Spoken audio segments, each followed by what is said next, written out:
Mumbai city की भाई GDP पूरे पाकिस्तान से ज्यादा है। पाकिस्तान जो है वो एक डंप ट्रक है और जो भारत है वो एक चमचमाती मर्सिडीज है। मुझे लगा शायद डंप ट्रक मतलब कचरे का ट्रक, तो उसका मतलब है कि फिर ये लोग क्या कचरा सेट हो गए।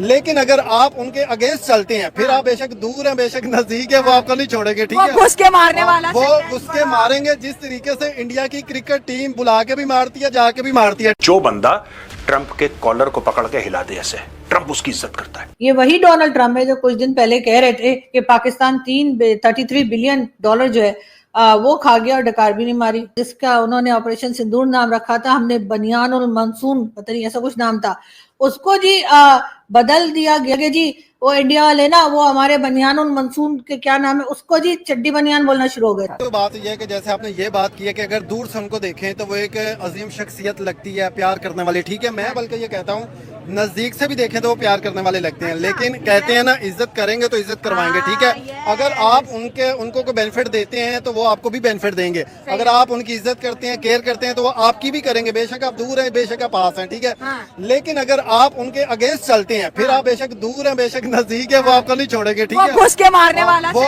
घुस के मारेंगे। जिस तरीके से इंडिया की क्रिकेट टीम बुला के भी मारती है, जाके भी मारती है। ठीक है, इसी तरह अगर हम उनकी सिक्योरिटी की बात करें, सेफ्टी की बात करें, तो वो सिर्फ मोदी जी नहीं बल्कि कोई भी है, आप उनके अगेंस्ट चलेंगे तो वो आपको पूरा जवाब देंगे। जवाब देते और वो उसके हकदार भी हैं। ठीक है, और इंडिया के पास इस वक्त वैसे भी ऐसी पावर है, ऐसी टेक्नोलॉजी है उनकी, माशाल्लाह हर चीज वो अपनी ही कंट्री में पैदा कर रहे हैं, किसी के मोहताज नहीं है। ठीक है, हर कंट्री से वो लड़ने का इस वक्त पावर रखते हैं। तो इसलिए लेकिन लड़ते नहीं है, कह रहे कि पहला एग्रेशन हमारी तरफ से नहीं बिल्कुल ऐसे है। देखें, उन्होंने हमेशा तरक्की की ही इस वजह से है, उन्होंने जंगे नहीं लड़ी, उन्होंने अपने सियासी मुखालफिन को सजाएं नहीं दी है, बल्कि उन्होंने अपनी पब्लिक के लिए जो बेनिफिट्स हैं उसके लिए तजारत करना चाहिए। अगर वो किसी दूसरी कंट्री में भी गए हैं, पहले उन्होंने अपनी पब्लिक की जो है सेफ्टी और केयर सामने रखी। ये फॉरेन मिनिस्टर साहब जो चाइना के हैं, ये इन्होंने पाकिस्तान आने का भी कहा है।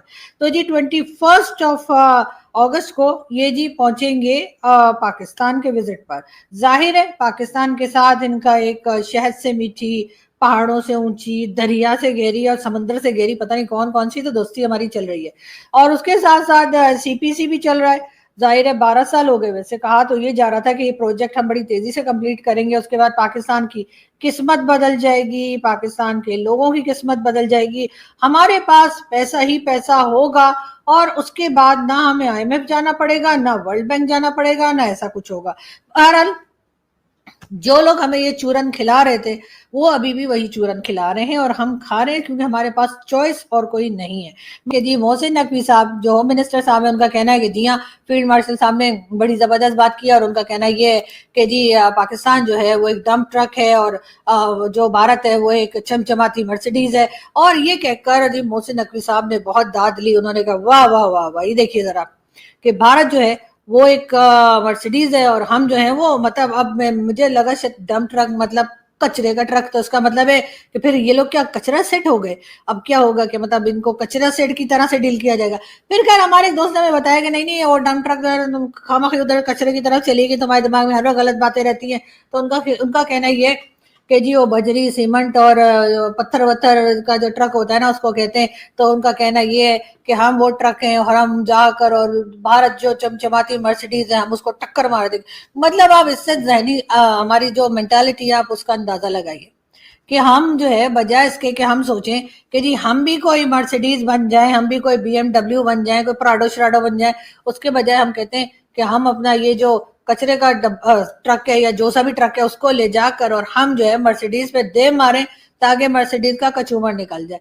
ये हमारे यहाँ मेंटालिटी है। और उसके बाद हम कहते हैं हम तो जी बड़ी पीसफुल नेशन है, हम तो जी अमन चाहते हैं। मोदी जीता कैसे है? वो करप्शन से नहीं जीता है भाई, वो अपने वोटों से जीता है। वो उसका हक है, वो अपनी सीट पे आता है तो वो तीसरी दफा आ गया वो क्योंकि भाई जब से वो बंदा वज़ीर आज़म बना तो आप लोग अभी इकोनॉमी देखें इंडिया की, ठीक है, मुंबई सिटी की भाई जीडीपी पूरे पाकिस्तान से ज्यादा है। किधर हम लोग इंडिया से अपने आप को कंपेयर करने बैठ जाए? बताए ना आप कर सकते कंपेयर? नहीं, ये तो बात ही मजाक वाली हो गई। तो मजाक वाली उधर रतन टाटा वाला वो जो आपको पता है कि अभी वो उनकी डेथ हो गई, हमें तो बहुत दुख भी है। रतन टाटा सर को मिला लें और वो अंबानी को आप एक साइड पे लगा लें, उनकी नेटवर्थ, और इधर हमारे पूरी पाकिस्तान की रतन टाटा की कंपनी की जो रेवेन्यू है पाकिस्तान के GDP से बड़ा जी सर, वही मैं बात कर रहा हूँ। उनका वो $105 बिलियन की उनकी डोनेशन है। तो ये कहता हूँ जब से मोदी की हुकूमत आई है ना, कश्मीर बहुत पुरअमन हो चुका है, ठीक है।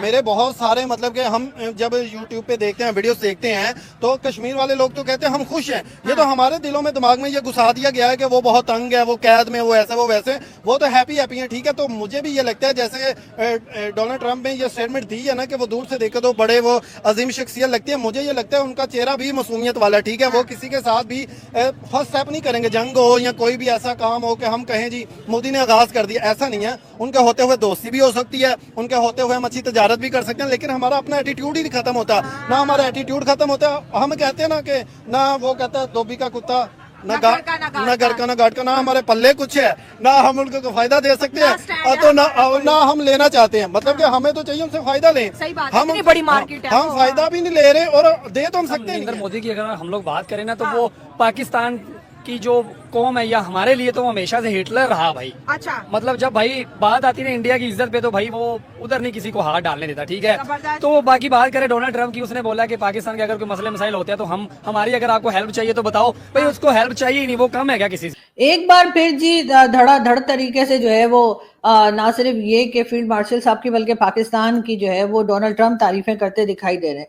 ये वही डोनाल्ड ट्रंप है जो कुछ दिन पहले कह रहे थे कि पाकिस्तान 33 बिलियन डॉलर जो है वो खा गया और डकार भी नहीं मारी, मतलब इस किस्म की बातें कर रहे थे वो। और अब अचानक ही डोनाल्ड ट्रंप को ऐसा लग रहा है कि अगर पाकिस्तान ना होता या पाकिस्तान ना हुआ तो उनके लिए तो जीना मुश्किल है, वो तो पाकिस्तान के बगैर कुछ कर ही नहीं सकते।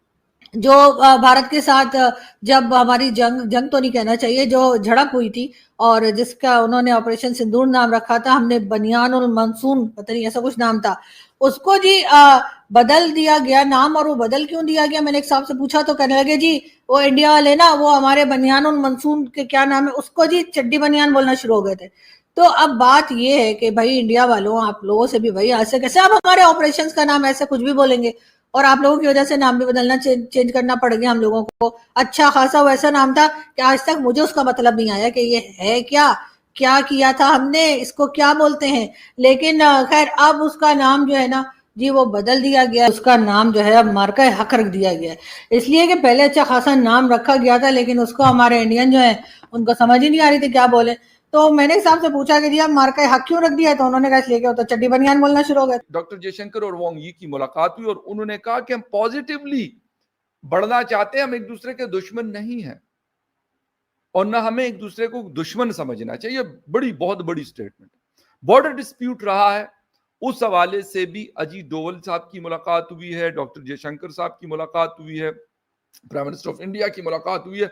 और इसके साथ साथ इस मंथ के आखिर में जो SCO जो प्राइम मिनिस्टर लेवल का समिट होगा बीजिंग के अंदर, वहां पर नरेंद्र मोदी साहब ने जाना है और शी जिनपिंग के साथ वहां भी उनकी मुलाकात होगी। ये लगता है कि जो इंडियंस हैं वो इस चीज़ को बहुत अच्छे से स्टडी कर चुके हैं कि हमें हर कीमत के अंदर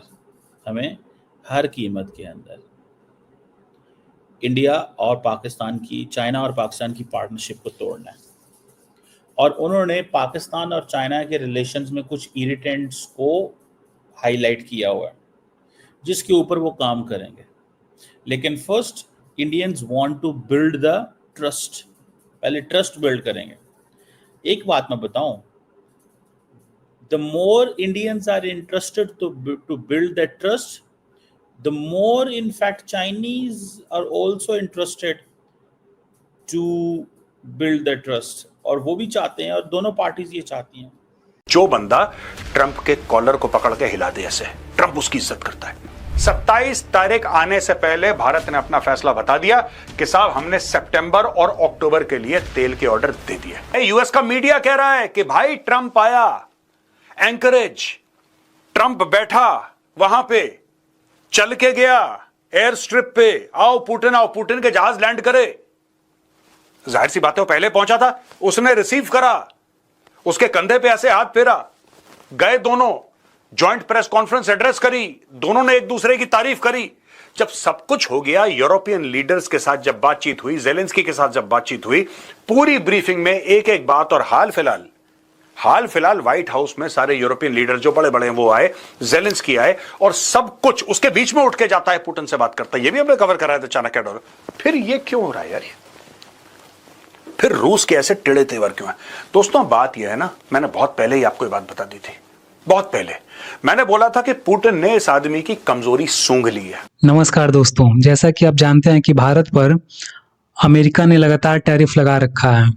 25% का टैरिफ अभी चल रहा है और 25% का टैरिफ 27 तारीख से लागू हो जाएगा, यानी कि भारत पर कुल मिला के 50% का टैरिफ लग जाएगा। और भारत से जो सामान अमेरिका निर्यात किया जाता है वो निर्यात अब रुक जाएगा, क्योंकि 50% टैरिफ हैवी टैरिफ होता है और इसकी वजह से जो अमेरिका में भारतीय गुड्स हैं वो बहुत महंगे हो जाएंगे, जिससे अमेरिका का भारतीय गुड्स का खरीदना बहुत ही महंगा हो जाएगा, जिससे कि अमेरिका से भारत से जो भी सामान अमेरिका की तरफ जाता है वो अब जाना या तो बंद हो जाएगा या तो वहाँ के मार्केट में खरीदारी उसकी बंद हो जाएगी, जिसका कि अंतिम परिणाम ये होगा कि भारतीय जो व्यापारी हैं वहाँ अपना सामान भेजना बंद कर देंगे। और एक न्यूज़ अभी आप जानते होंगे कि पाकिस्तान के साथ अमेरिका के रिलेशन बहुत ही अच्छे चल रहे हैं। वहाँ के जो आसिम मुनीर हैं, वहाँ के जनरल चीफ हैं, या जो भी कह लीजिए, सर्वे सर्वा वहाँ के वही हैं, चाहे उनकी सरकार की बात कर लीजिए या उनके आर्मी की बात कर लीजिए, वो अभी लगातार दूसरी बार अमेरिका का दौरा कर चुके हैं और लगातार ट्रम्प से नज़दीकियाँ बनाए हुए हैं। इधर भारत की बात करें तो भारत भी लगातार कोशिश कर रहा है कि अपने जो सामान है उसको अंतर्राष्ट्रीय मार्केट में, यानी कि अन्य मार्केट में भेजा जाए, जिससे कि भारतीय व्यापारियों पर अतिरिक्त बोझ ना पड़े, यानी कि वो परेशान ना हो। इसलिए भारत भी लगातार चाइना से नज़दीकियाँ बढ़ा रहा है। अभी वांग यी का भारत में आना हुआ था और वांग यी ने जयशंकर से तथा पीएम मोदी से भी मिला। जयशंकर से बात हुई और पीएम मोदी को उन्होंने इसी महीने के लास्ट में चाइना आने के लिए निमंत्रण दिया है, जिसमें कि प्रधानमंत्री मोदी जाके वहाँ के जो राष्ट्रपति हैं शी चिनपिंग, उनसे मुलाकात करेंगे और भारत और चाइना के बीच जो भविष्य में रिश्ता क्या होगा उस पर भी बात करेंगे। और यहाँ तक कि भारत के लिए चाइना ने जो रेयर अर्थ मिनरल है तथा जो यूरिया है उसका भी उन्होंने निर्यात स्टार्ट कर दिया है, तो ये भी ध्यान देने वाली बात है। अगर बात करें भारत का रसिया के साथ जो कि रिश्ता है वो भी बहुत ही मजबूत बनता जा रहा है। रसिया ने भी भारत को 5% डिस्काउंट पर तेल भेजना स्टार्ट कर दिया है। उन्होंने भी ऑफर किया है कि अब हम भारत को 5% डिस्काउंट पर तेल का निर्यात करेंगे, जिससे कि भारत को आने वाले समय में और फायदा होने की उम्मीद है। यहाँ तक कि जो यूक्रेन के लिए बात चल रही थी, जिसमें कि रसिया ने अभी मुलाकात करी थी अमेरिकी राष्ट्रपति ट्रंप से, वो भी अभी तक कहीं भी उसका भी जो फैसला है अभी तक किसी निर्णायक मोड़ पर नहीं पहुंचा है। इसलिए आने वाले समय में भारत के लिए हो सकता है और दिक्कतें हो जाएं।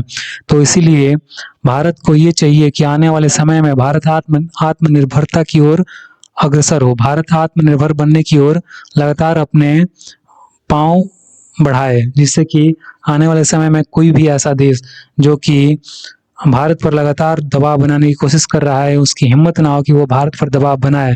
और इसके लिए जरूरी है कि भारत को विश्व के अन्य देशों के साथ मिलकर व्यापार को और अधिक बढ़ाना होगा, रुपयों में बढ़ाना होगा, जिससे कि भारत के लिए आसान हो कि आने वाले समय में अपने देश की विकास को लगातार बढ़ावा दे सके और भारत आत्मनिर्भरता की तरफ भी बढ़ सके। धन्यवाद दोस्तों।